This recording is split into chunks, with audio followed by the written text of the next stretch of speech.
ഗ്രാമിക ന്യൂസിലേക്ക് സ്വാഗതം.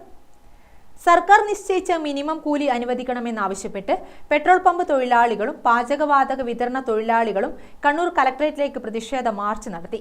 CITU സംസ്ഥാന കമ്മിറ്റി അംഗം MV ജയരാജൻ ഉദ്ഘാടനം ചെയ്തു. സർക്കാർ പുതുക്കി നിശ്ചയിച്ച ശമ്പളം പമ്പ് ഉടമകൾ കോടതിയിൽ നിന്നും സ്റ്റേ നേടി തടഞ്ഞുവെച്ചതിനെതിരെയാണ് പ്രതിഷേധം.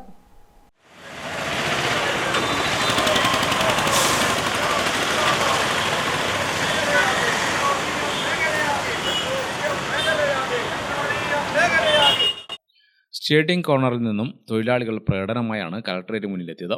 പെട്രോൾ പമ്പ് തൊഴിലാളികളുടെ മിനിമം കൂലി എല്ലാ അവസരത്തിലും കൃത്യമായി കേരള ഗവൺമെന്റ് പുതുക്കി നിശ്ചയിക്കാറുണ്ട്.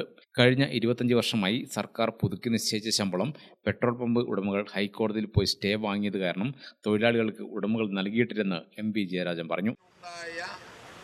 വിലക്കയറ്റത്തിന്റെ അടിസ്ഥാനത്തിലുള്ള കമ്മീഷൻ വർധനവും മറ്റാനുകൂല്യവും തൊഴിലുടമകൾക്ക് കിട്ടുമ്പോൾ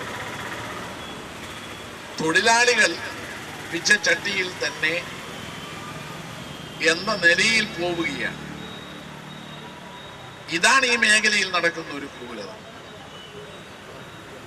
തൊഴിലാളികൾ സമരം പ്രഖ്യാപിച്ചാൽ അത് കക്ഷി രാഷ്ട്രീയത്തിന് അതീതമായി എല്ലാവരും ഒന്നിച്ച് സമരം പ്രഖ്യാപിച്ചാൽ പെട്രോൾ പമ്പ് അടച്ചിടേണ്ടി വരും. ഗ്യാസ് വിതരണ ഏജൻസികൾ വിതരണം നിർത്തിവെക്കേണ്ടി വരും. അപ്പൊ ജനങ്ങൾ ഇതിന്റെ വസ്തുതകൾ മനസ്സിലാക്കാതെ തൊഴിലാളികൾക്കെതിരായി തീരും. ഇതാണ് തൊഴിലുടമ ആയുധമായി ഉപയോഗിക്കുന്നത്. അതൊരു ശരിയായ രീതിയല്ല.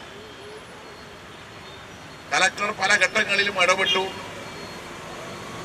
ഇടക്കാല ആശ്വാസം എന്ന നിലയിൽ ചില തുക നിർണയിച്ചു.